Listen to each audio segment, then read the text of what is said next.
In this video, we're going to start taking a look at Newton's second and third law. Newton's second law of motion states that the acceleration an object undergoes is proportional to the forces being applied to it and inversely proportional to the object's mass. Now, when we're taking a look at this relationship, these are mathematical terms, and we can represent Newton's second law of motion as an equation. In fact, that is generally how I look at this.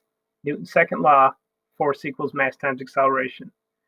When we're looking at these terms, we have force in terms of newtons, we have mass in terms of kilograms, and we have acceleration in terms of meters per second squared. Let's take a look at how we can use F equals ma, Newton's second law, to determine values.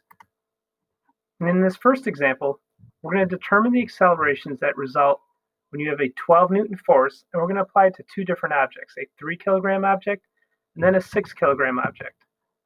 So we're using the equation force equals mass times acceleration. We know the force is 12 newtons, and we know the mass of this first object is 3 kilograms. The acceleration it undergoes then is 4 meters per second squared. So if you apply a 12 Newton force to a 3 kilogram object, it will accelerate at 4 meters per second squared. It's going to change the way it's moving. Let's take a look if we apply it to a 6 kilogram object. Again, we have force equals mass times acceleration. And now we have a 12 Newton force, but here we have a 6 kilogram object instead of a 3 kilogram object. Since now we have twice the mass, we're going to find that the acceleration is going to be half as much.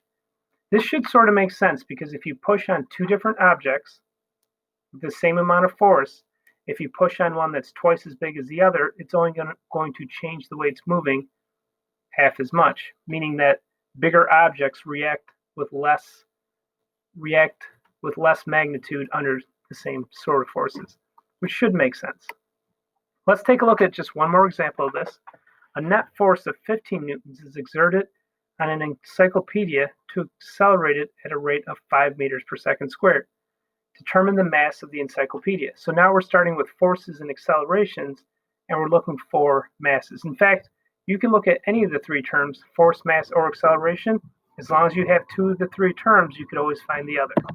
So we'll start with the equation, force equals mass times acceleration. We know the force is 15 newtons, and the acceleration is 5 meters per second squared, and that yields us a mass of 3 kilograms. In the next slides in the Nearpod, you're going to see a couple of examples. Go through those, and then we'll pick up again and talk about Newton's third law of motion.